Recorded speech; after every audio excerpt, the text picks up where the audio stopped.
Hi, my name is Yehuda and I'm the Senior Human Capital Associate at Prebbie Group. So Prebbie Group is more of like the holding company that's managing about 4 subsidiaries: Implementers, Tech Aid, Shelby, and Renbridge. Implementers, a non-profit organization that's into implementing impactful projects. Tech Aid, enhancing education through technology.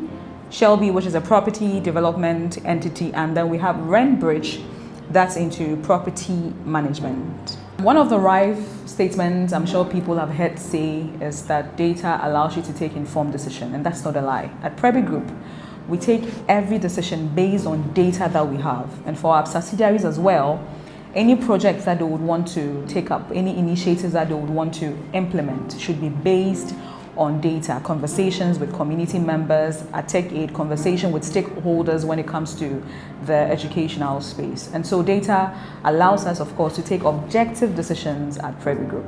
We've partnered with Blossom for quite some time now, over a year, and they have provided us with exceptional talent. We call them talent in here. We do have one key talent who is now a full-time staff, and that's Jeffrey. He's been very exceptional, analyzing data and directing or suggesting to management in which the trajectory we should actually do take.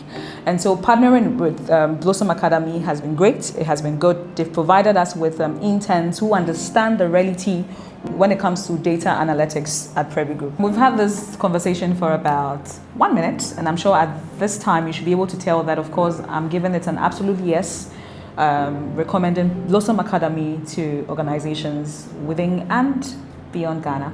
Thank you.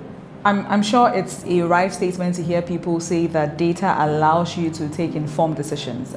And that's true. At Prebbie Group, the data that we have allows us to take informed decisions. We are able to anticipate trends and then also stay competitive amongst all these other industries within Ghana.